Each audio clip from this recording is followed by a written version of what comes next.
Hey guys, welcome back, and in this video I want to talk to you about the top 10 mistakes that I see woodworking business owners make.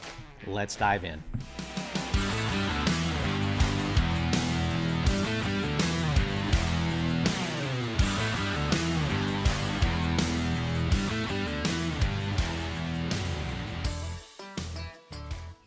Hey, well, welcome back to the channel, guys. As always, I'm so grateful for your time and your attention. In today's video, I want to talk to you about the top 10 mistakes that I see woodworking business owners making. And so without further ado, let's dive right in. So number one, picking products to sell that the masses aren't interested in. Okay, so for those of you that are trying to actually grow a business, like you want to provide for your family, you want to make substantial income, you want to replace your current income, whatever that might be, if you have actual goals and dreams around what you're doing, the worst thing you can do is sell items that only 1 out of 50,000 people would be interested in. You want to sell items that everybody wants with your own unique spin or proposition, a value proposition for that thing. So, for example, like not very many people are wanting to buy birdhouses. Not very many people are wanting to buy a certain kind of like wooden sign necessarily. A lot of people do, but not a lot of people are interested in like turned bowls. Like I know some people that sell turned bowls and they make a killing off of them, but it's a very, very small market. So like what are some things that you could make that you can market to everybody, that everybody would be interested in it, right? Well, it's furniture items, really. Like I harp on this over and over and over. I'm gonna keep doing it because that's where you're gonna find mass market appeal. Okay, so how can you take something that everybody wants or everybody needs and put your own unique spin on it so you're gonna resonate with a pretty high percentage of the mass market, right? That's how you grow, $40, $50, $60, $100,000 a month businesses, okay?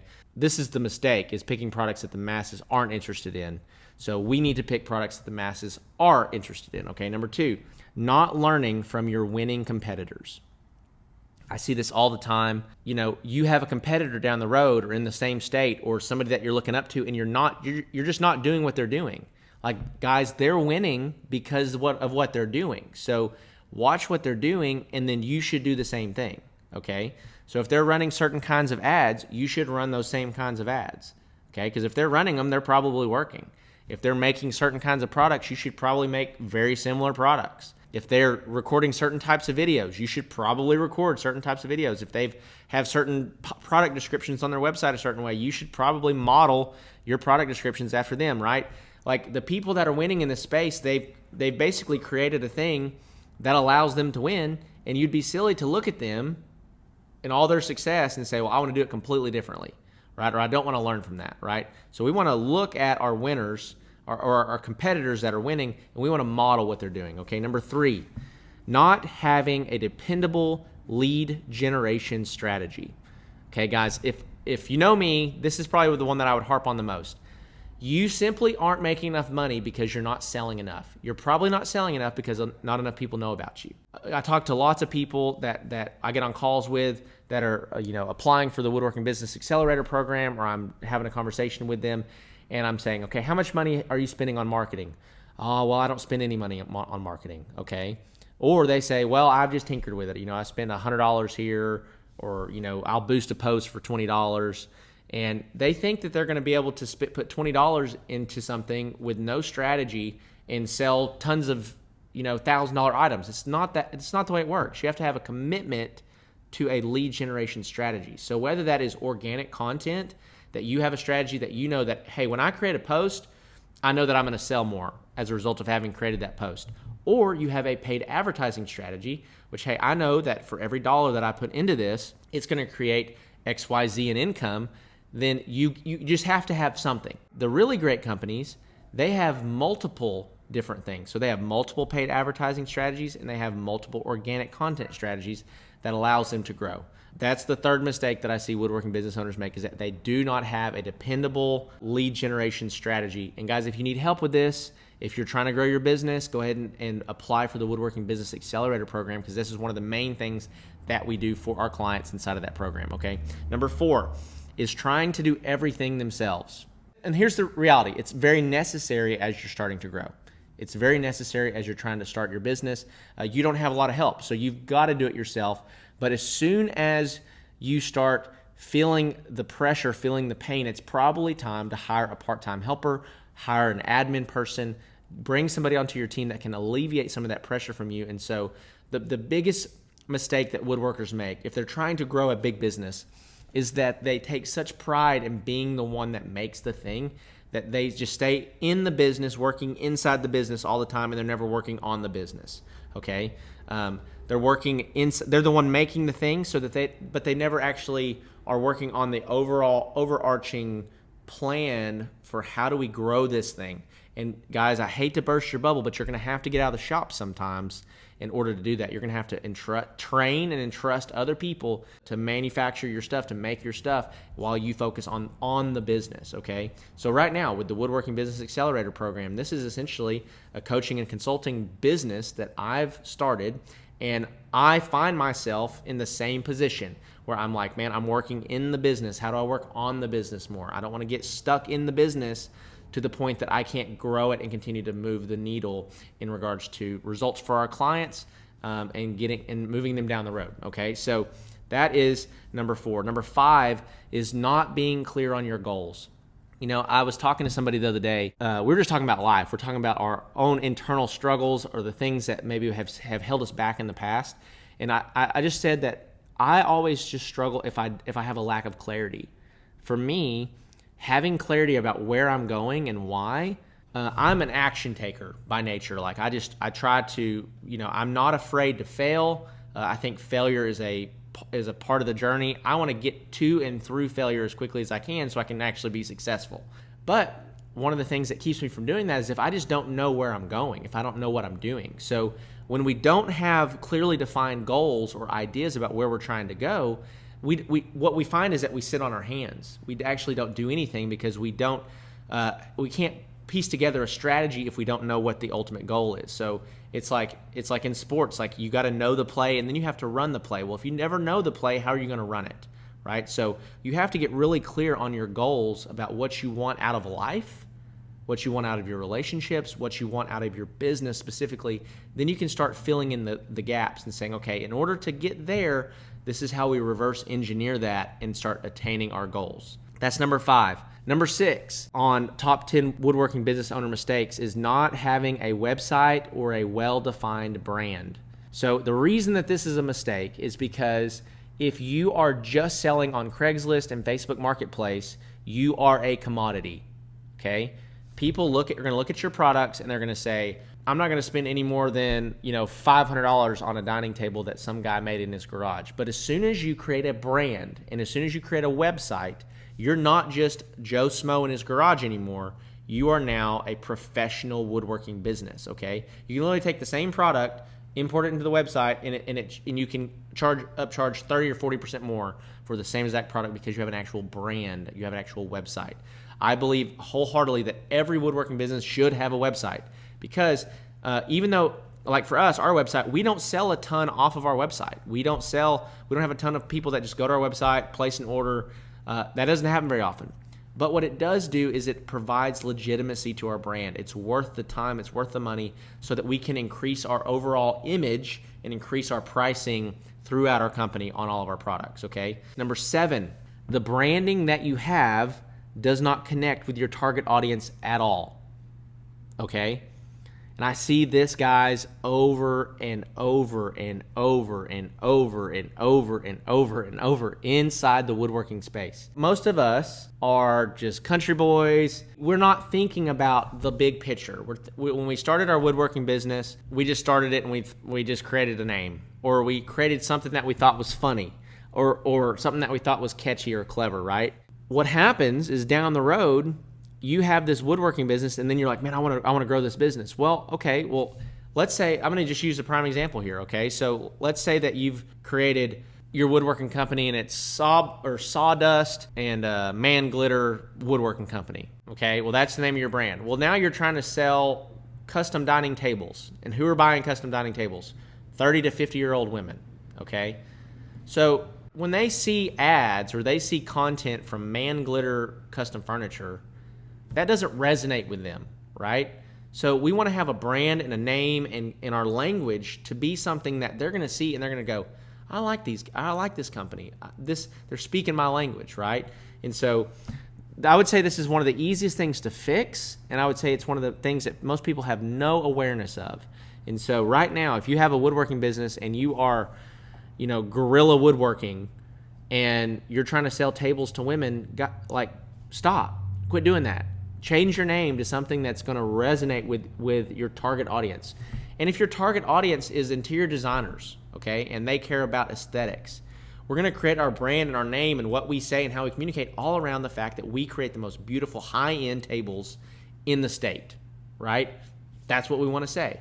If we are trying to sell to women that are moms and grandmas, homemakers, 30 to 50 years old, well, we want our language and our brand to revolve around family and relationships and faith and things that are going to resonate with that audience, okay? So as you're hearing this, hopefully this is you're not just listening and not applying. I want you to listen to this and apply it to your business, okay? Okay, here's number 8. We're almost through this video. Number 8 on the top 10 woodworking business owner mistakes that I see is not understanding your numbers. Guys, at the end of the day, you have to understand your numbers. Like, you can be wildly successful from the outside looking in, from like all the sales and all the money that it appears that you're making. But by the time that you make it, you pay your employees, pay for marketing, pay for materials, you realize, man, I have like no money. Why do I have no money? Well, it's because you don't know your numbers. Because at the end of the day, either you're not charging enough money, your material costs are way higher than you thought that they were, or you're just ignorant of your pricing and your numbers. So you have to understand your numbers because, I was talking to a client or a potential client probably 3 or 4 months ago, and this guy had a huge operation. He did as much, he did like $700,000 a year. But he's like, Zach, I didn't make any money. It's like, I call that a really stressful hobby is what I call that. And so the worst thing I would want for anybody is to build this giant thing that they're running themselves ragged with and they don't make any money. It's like, I never forget, I heard somebody told me, they said, son, you can go broke sitting on the couch at home.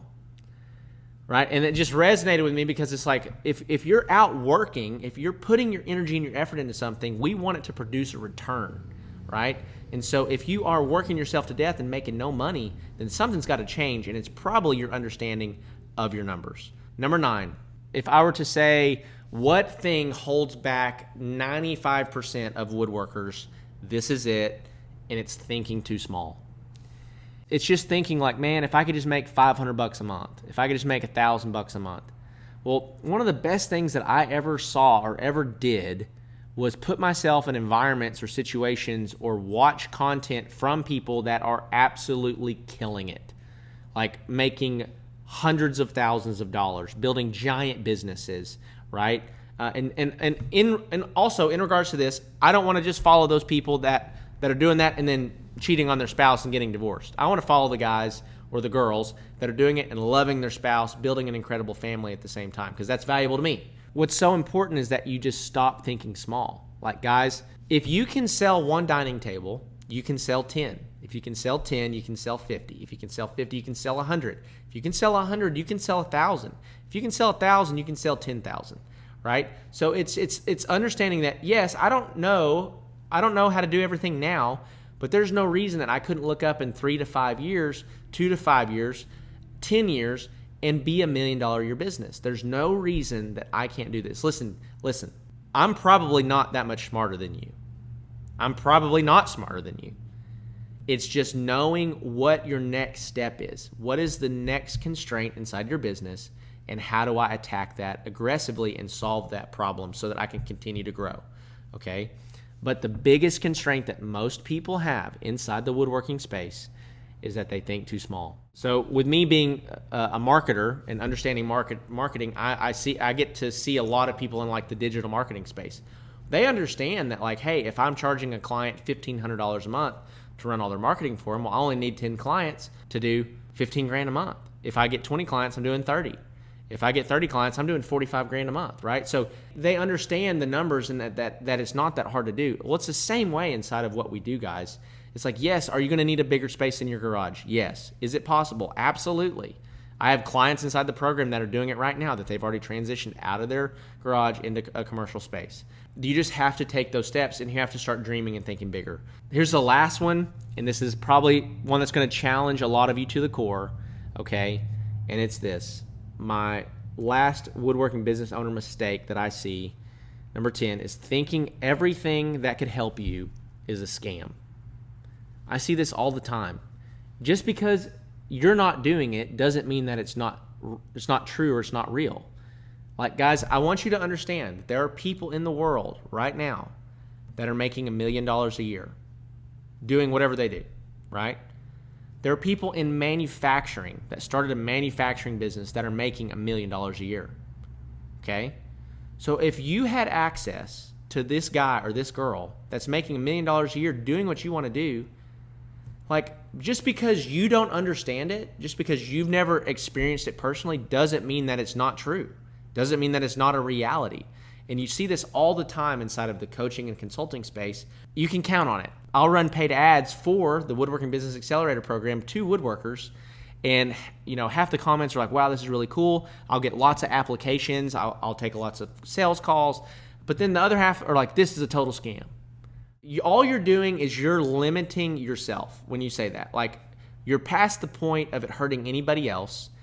If you're convinced that everything is a scam, that you could learn something, or you could something could teach you something, then you're never going to learn. Like, you're never going to get better. You're never going to acquire the skills that you need to acquire.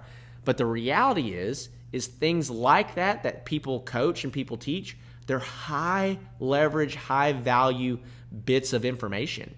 And so that's why those guys or those girls have become successful, and those are the keys that are going to unlock success for you inside of your business. It's the things that we don't know that are keeping us from the financial life that we don't have. Okay? I'm going to say it one more time. It's the things that we don't know that are keeping us from the financial life or financial success that we don't have. Okay? So if somebody could give that to you, even if it costs you a little bit of money, and even if you didn't, like, let's say that you joined the Woodworking Business Accelerator program, okay? And I'm trying to teach you 10 things, okay? But let's say that you didn't even learn, the 10 things didn't work. I'm just saying as an example. But one thing that you learned inside the program worked dramatically. Well, that's going to boost the revenue in your business, right? That's going to boost your ability to fulfill on whatever it is that you're making, right?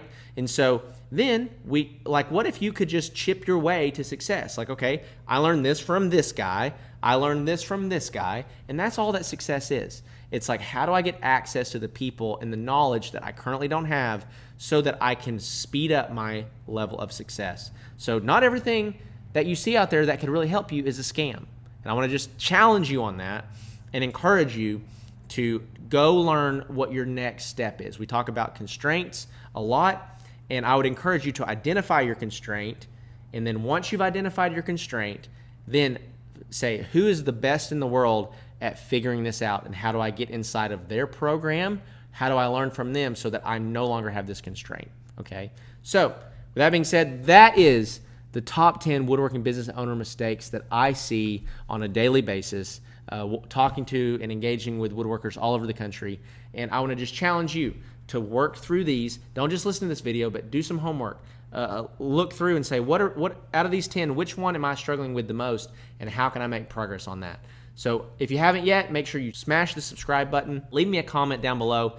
And once again, just a reminder, if you're struggling with these things and you're trying to grow your woodworking business, guys, apply for the Woodworking Business Accelerator program. Again, this is a really good fit for those doing, $3,000 to $4,000 to $10,000 per month that are trying to get to $20,000 per month and beyond.